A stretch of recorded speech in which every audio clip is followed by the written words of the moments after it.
Shalom Adonai, a nossa congregação que está no Rio de Janeiro. Quero deixar aqui meus agradecimentos ao Eterno por essa congregação que Deus tem colocado no coração do nosso irmão, né, os líderes Gilson e Emília. Que Deus abençoe vocês grandemente e toda a congregação de Adonai nesse lugar. Amados, eu quero falar sobre Rosh Hashanah e Yom Kippur. A pedido dos nossos líderes, vamos fazer um pequeno resumo, né? Porque não dá para falar tudo aqui. Vou fazer um pequeno resumo dessas duas festas que são juntas, né? Quando eu falo de Rosh Hashanah, eu falo também de Yom Kippur. Eu quero me basear num texto da Palavra de Deus, que está na Torá, que está em Levíticos 23, de 26 a 32. Diz assim: Falou mais o Senhor a Moisés, dizendo: Mas ao 10 dias desse 7º mês, será dia da expiação. Tereis santa convocação e afligirei as vossas almas, e oferecereis ofertas queimadas ao Senhor. E naquele mesmo dia, nenhum trabalho fareis, porque é dia da expiação, para fazer expiação por vós perante o Senhor, vosso Deus.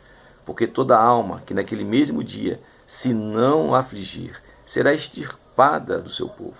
Também toda alma que naquele mesmo dia fizer algum trabalho, eu a destruirei do meio do seu povo. Nenhum trabalho fareis. Estatuto perpétuo é pelas vossas gerações, em todas as vossas habitações. Sábado de descanso vos será. Então afligirei as vossas almas, aos 9 do mês, à tarde, de uma tarde a outra, celebrarei o vosso sábado. Então, amados, o rabino apóstolo Paulo, em suas epístolas, sempre deixou claro que os gentios, os não-judeus, seguidores de Yeshua, seguidores de Jesus, que é Yeshua em hebraico, não se converteram a alguma religião, judaísmo ou ao cristianismo, mas a Deus, o Pai do Messias Yeshua. E isto é comprovado por Tiago, líder da comunidade de Jerusalém e irmão de Yeshua, né? Pelo que julgo que não se deve perturbar aqueles dentre os gentios que se converteram a Deus. Atos 15, 19. Sabemos que Tiago era irmão de Yeshua, né? A conversão do gentio pela fé em Yeshua sempre foi a Deus e nunca a uma religião. Você não se converteu a nenhuma religião, você se converteu ao Eterno, né? Porém, ao mesmo tempo, Paulo nos revela que os gentios, além de terem sido alcançados pela graça, que é favor imerecido, de Deus, e serem justificados diante dele por meio do Messias, que é Jesus Cristo, Yeshua, além de serem salvos, agora faziam parte do reino de Deus. Então, nós fazemos parte do reino de Deus. Em que consistia este reino? Paulo diz em 1 Coríntios 4:20, porque o reino de Deus não consiste em palavras, mas em virtude. Também em Romanos 14:17, porque o reino de Deus não é comida nem bebida, mas justiça, paz, alegria no Espírito Santo. Será que este reino passou a existir quando o Messias Yeshua iniciou o seu ministério? Quando Jesus começou o seu ministério? Ou ele já existia? Ele declarou o seguinte para uma parte da liderança religiosa de Israel em Mateus 21:43.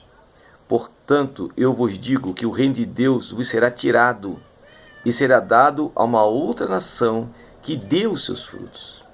Vemos claramente que este reino já existia.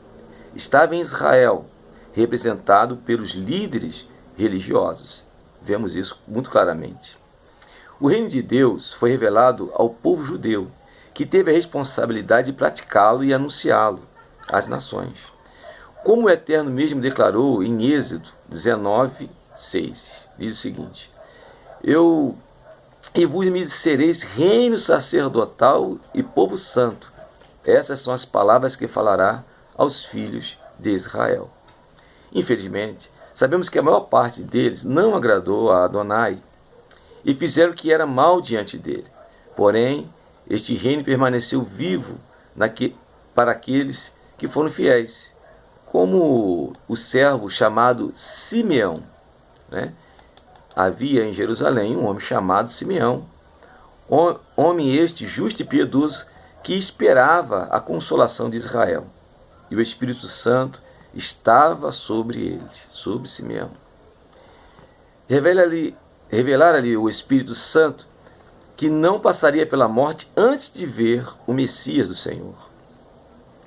Movido pelo Espírito, foi ao templo e, quando os pais trouxeram o menino Yeshua para fazerem com ele o que ali ordenava, que era a circuncisão, Simeão o tomou nos braços e louvou a Deus, dizendo: Agora, Senhor, podeis despedir em paz o teu servo, segundo a tua palavra, porque os meus olhos viram a tua salvação, a qual preparaste diante de todos os povos, luz para a revelação aos gentios e para a glória de teu povo de Israel. Lucas 2, 25 a 32. Então nós vemos aqui que Jesus, Yeshua, ele é não só para o povo de Israel, mas para os gentios também, para toda a humanidade. E este homem, que era um homem fiel ao Eterno, ele, pelo Espírito Santo, cheio do Espírito Santo, ele teve então a feliz encontro com o Messias, com Jesus. Então, amado, nós vamos falar, essa breve introdução é para você entender que as festas, todas as festas, elas são para o povo que foi convocado por Deus, que fizeram a Techuvá, que fizeram o retorno ao Eterno, que aceitaram Jesus como o único e suficiente Salvador. E a igreja primitiva sempre participou dessas festas, sempre. Um fato ocorrido no século IV, que infelizmente tirou da igreja, os cristãos daquela época da comunhão e nos afastou e nos perseguiu, tirando então essas festas que toda a igreja naquela época comemorava, junto com o povo de Israel. Então, o que significa Rosh Hashanah? A festa de Rosh Hashanah, ela tem alguns significados. Primeiro, ela é o ano novo judaico. Por que judaico? Simples, né? Nós vimos agora. Judaico porque eles foram chamados, os judeus são os arautos, foram dada a palavra para eles.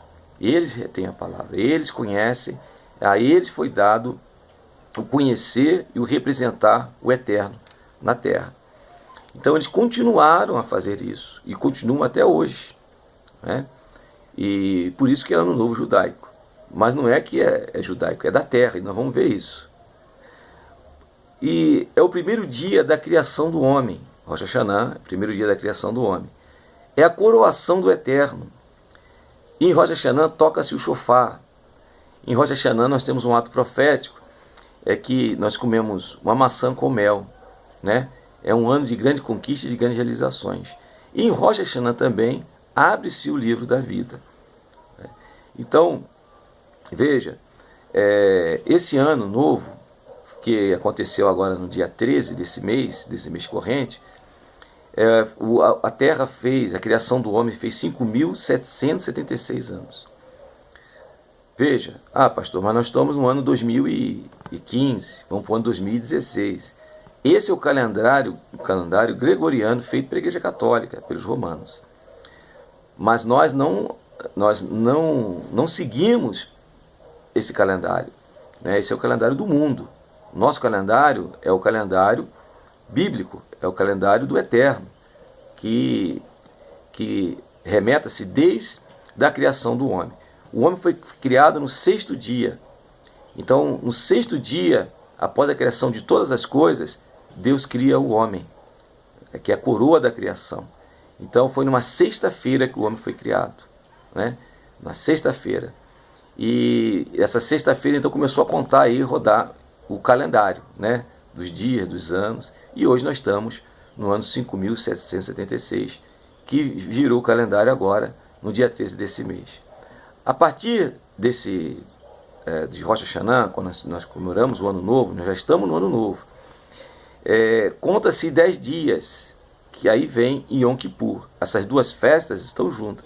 Yom Kippur é o dia do arrependimento, como nós lemos agora no texto acima, né, de Êxodo, que nós acabamos de ler, fala exatamente 23 de 26 a 32, fala exatamente sobre o dia da expiação, sobre o dia do arrependimento, onde era feita todo aquele cerimonial da expiação do pecado. Nós vamos conversar mais à frente sobre isso. Amém? Então, nós vamos falar agora sobre o Ano Novo judaico, que é Rosh Hashanah. O Ano Novo judaico, ele também é o ano da criação, primeiro dia da criação do homem. E então rodou-se então esses 5.776, e é também o dia da coroação do Eterno, porque quando